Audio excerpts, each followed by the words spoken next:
What is up, people? I do believe this was just released today. Not the Retro Freak itself, but this particular version.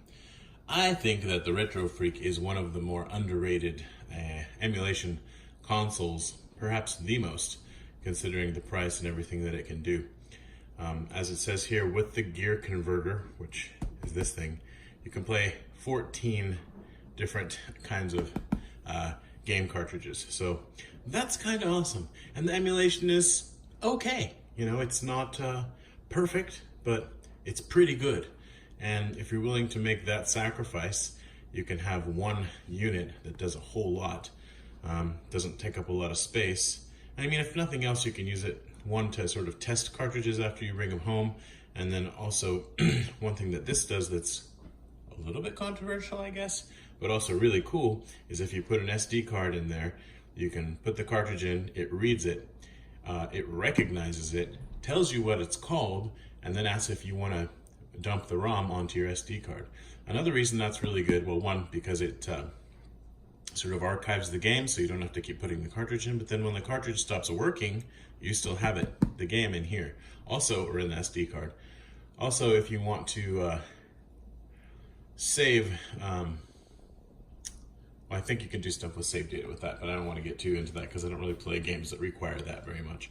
The other thing I was going to say, though, is, for example, with Famicom and Super Famicom games, basically any Japanese games, where the title of the game is a bit hard to read, you know, it writes it in Romaji, which is, you know, the alphabet. So you can see what the game's called, and then it makes it a lot easier to figure out what the heck you're dealing with. And that's a good thing, you know, for keeping your you know, your catalog of games, or if you want to look it up on the internet or whatever. So I mean, sometimes there are games where the even if you can read Japanese, it's hard to know what it's called. My wife, who is Japanese, often can't read the games. So that's a thing.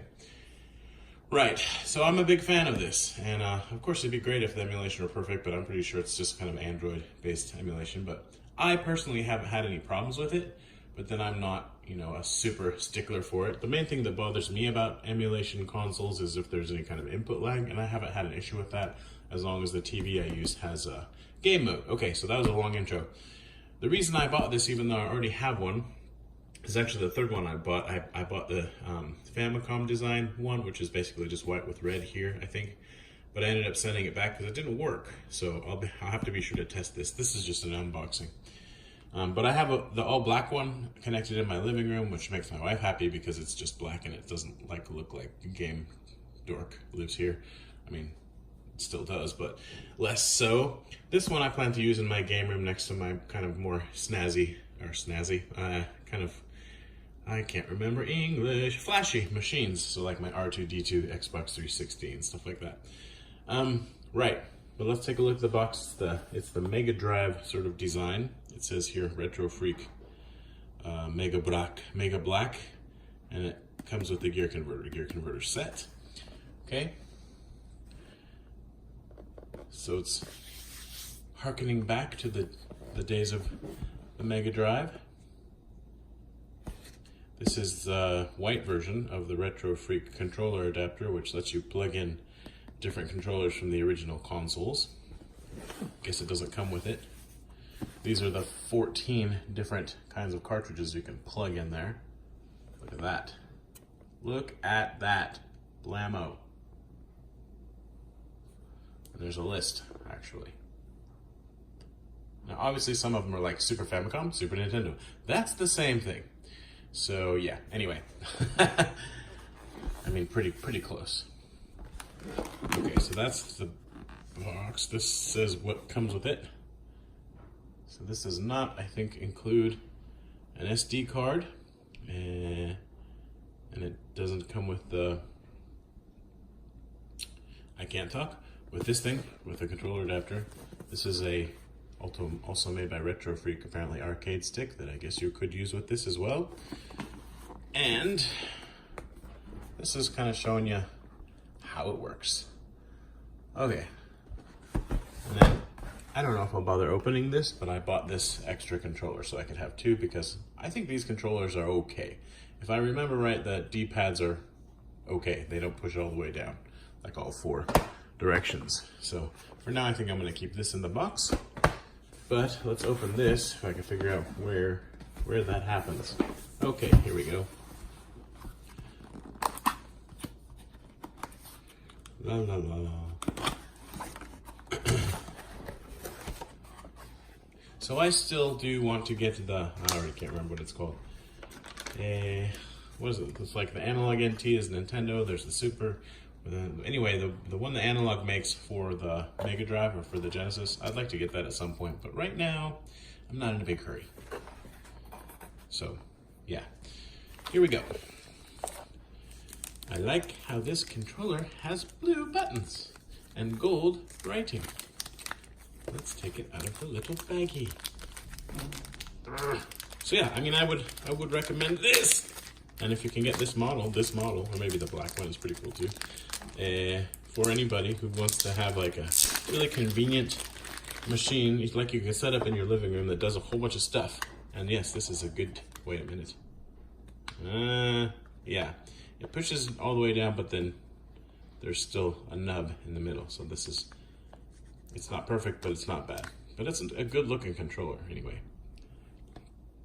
And I suppose you can maybe use it with a computer because it's USB.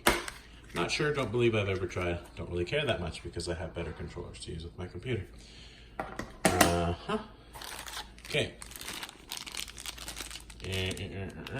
This is power, which I think you could just plug it into the USB on your TV to power it. Like I said, I'm not going to plug it in. I'm just opening it to show you what's inside the Biznox. Here is the Retro Freak game computer. I like how all the coloring is, it feels, I don't know, it feels sturdy is what I'm trying to say. It doesn't feel cheap.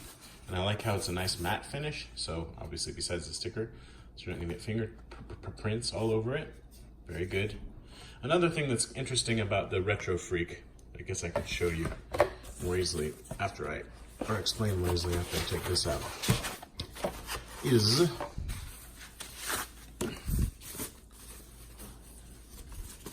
wait for it.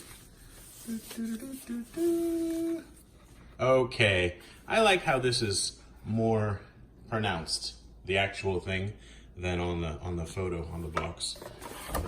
The image on the box, maybe I should say. I don't know if yeah, it's a photo. The box looks all right, but this looks, I don't know, this looks nice. I like how this gold has a bit of punch to it. Okay, so there's your slots. But then, wait, there's more here and here. And you can play PC Engine on this, which is pretty cool. So the thing that's neat about this, I mean, there are lots of things that are neat about it, is you can pull out this thing, in theory, anyway.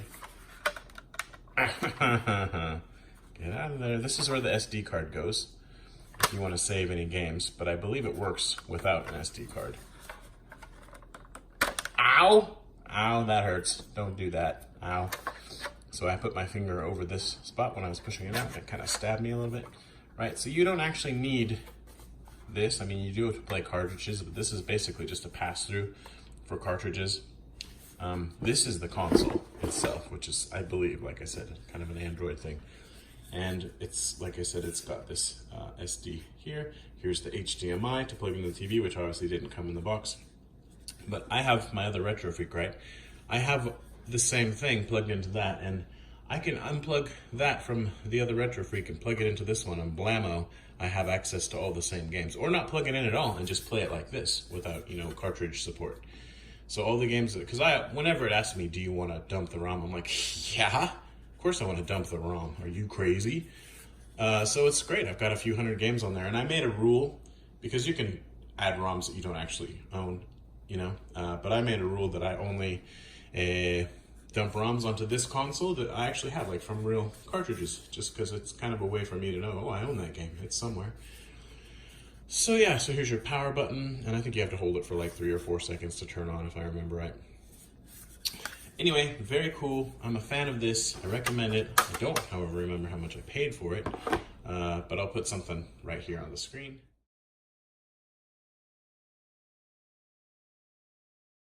To tell you that, looks like we're needing to refocus, and good stuff. this guy. It's a good toy. And if you can just think of it that way, then I think you'll do well.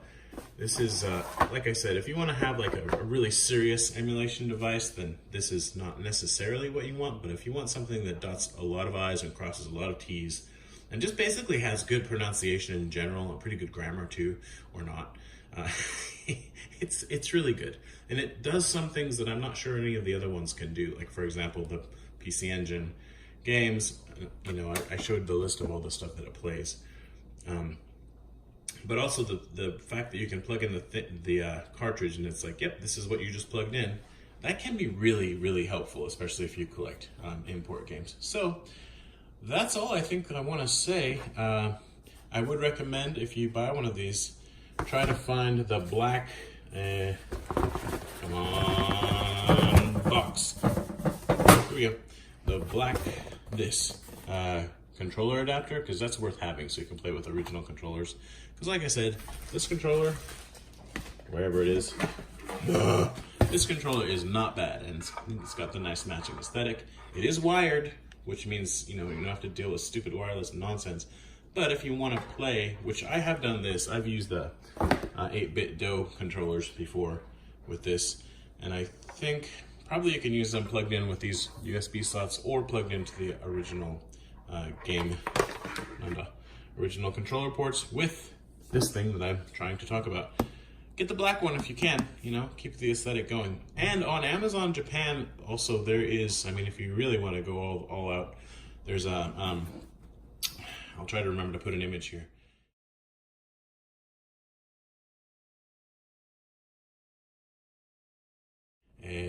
Like a Mega Drive themed SD card, and it costs a bit more, but it's just, you know, the novelty of it. And you'll probably never take it out once you put it in, but you'll know that it's in there, and there's that. So, okay, enough of this. Thanks for watching. Love you, bye.